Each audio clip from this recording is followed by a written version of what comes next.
Breakups are really damn painful. This is because so much is lost in them. You don't just lose whoever it was that you're mourning. You're losing, your self-confidence, your motivation.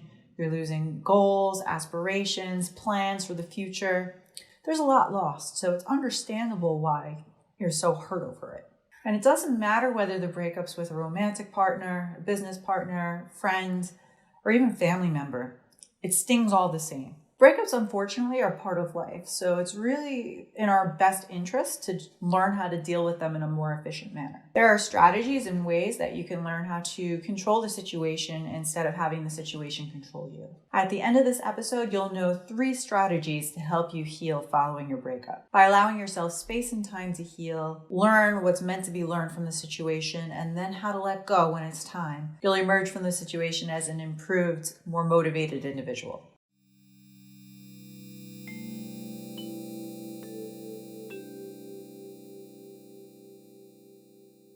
I'm Corrie Lo, and I'm a life and business coach that helps survivors find purpose through creating value-driven businesses. And I know a thing or two about breakups. I've had more of them over the course of my life than I care to admit, between, boyfriends and divorces and friendships. There's been a lot. When done the right way, know that the hurt, it's going to sting a bit sharper. But the good news is when you dive headfirst into the situation instead of trying to avoid it, it's not going to last as long. It won't be as prolonged, and you're going to be able to manage your life much, much better moving forward. The key thing is not to repress your emotional pain.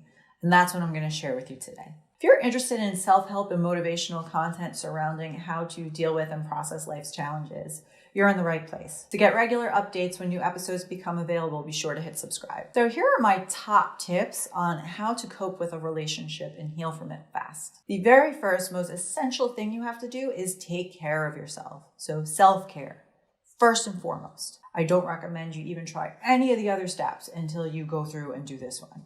And by self-care, I mean just a few key things. First up, you want to make sure you're getting a minimum 8 hours of sleep a night. No exceptions. You have to get your sleep. Number 2, you have to be drinking water. You have to be well hydrated, 8 8-ounce glasses a day. You also need to be moving. I don't care if you're a runner, if you like to work out, or if you at minimum walk at least 30 minutes a day. You have to be moving your body somehow. So get outside and get some exercise. And lastly, you need to eat well. Now is not a time to emotionally eat. As much as you really want to dive headfirst into a pint of Ben & Jerry's, it's not going to help you in the long run.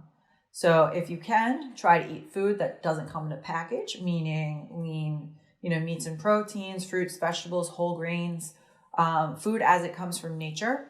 And that will help you heal your body as you start to heal your soul in the next steps. As part of your self-care, you also need to allow yourself to fully experience the pain.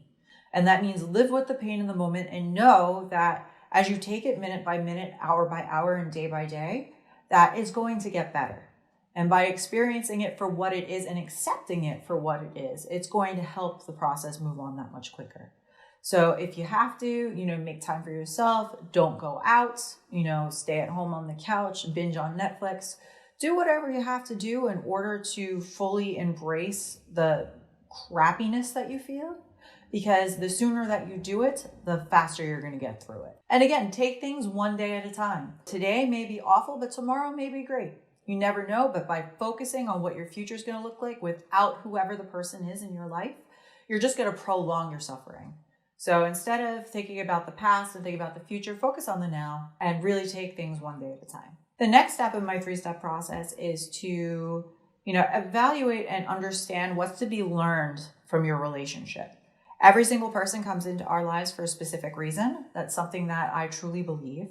And that reason is to teach us something about ourselves and about others. A few questions that you can ask yourself that help with this exploration. How did I contribute to the situation? If it wasn't an amicable breakup, understand what was your part in it. What could you have done better? It's always easy for us to point fingers at everybody else, but a lot of times we play our own part. And in order for us to become better individuals ourselves, we need to learn from these mistakes. Try to understand what your part was in it. Were expectations met on both sides of the relationship? A lot of times we have unmet needs and unmet expectations. It doesn't matter whether or not you communicated them. Some people are just not capable of providing us what our personal needs are, mostly because it's not in check with what they need.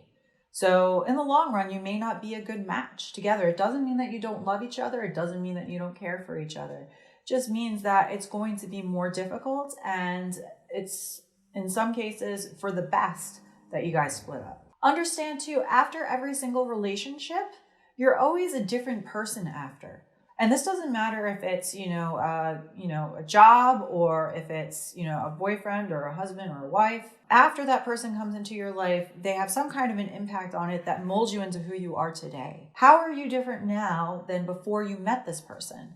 Take some time to really meditate on that and think, because in a lot of cases, we emerge out of situations a better, more improved person. Granted, we're taking the time to do this kind of exploration. Know too that love shouldn't hurt. Love can be difficult, but it shouldn't hurt on a consistent basis. If you are being emotionally abused, that's definitely not a situation that to take lightly. I mean, even in my own situation where I experienced it, I wasn't even aware of it until a therapist had told me. Know that love is not supposed to hurt. It's not supposed to take as much effort as some people think it does. And when you're in the right relationship with the right person who you could communicate with clearly, who you don't feel judged, wants the same things as you, goals, aspirations, life intentions, it's going to make things that much easier for you both in the long run. And also remember, you're turning a chapter, not closing a book. So just because whatever this relationship was isn't working for you right now, doesn't mean it won't re-enter your life at a different date. It may just mean that you have some lessons to learn while you're apart right now, or it may mean that really the relationship is supposed to be different. So for example, maybe a romantic partner is actually supposed to be a platonic friend. You don't know. You're just turning the chapter, you're not closing a book. And if it's meant to be, your paths will cross again. Lastly, you have to let go. So after you've done all that emotional processing, you spent the time for yourself, you've done some meditation on, what you've learned from the situation, remember that letting go is a conscious choice. We suffer when we don't let go. Also, depending on the circumstances, letting go is one of the greatest acts of love that you could do for somebody. So in some instances, and I have personal experience, when you have to let go of a relationship with an addict, let's say, you are actually doing them a service and showing them love by having to, withdraw and set personal boundaries, because without them, they're not going to be able to hit their own bottom with you always supporting them. So all in all, letting go can be a true act of pure love. And lastly, letting go makes space in your life for something new to enter it. So by letting go of that relationship and doing so in a mindful manner, you're going to release space to the universe for something better to come your way.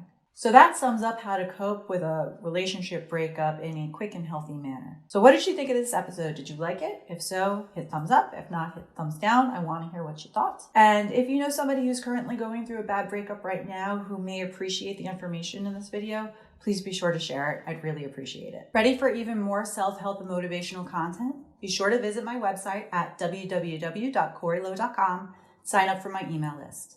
Every single week, you'll receive tips, tools, resources, and interviews designed to help you lead a more emotionally fulfilling life and business. I look forward to connecting with you there.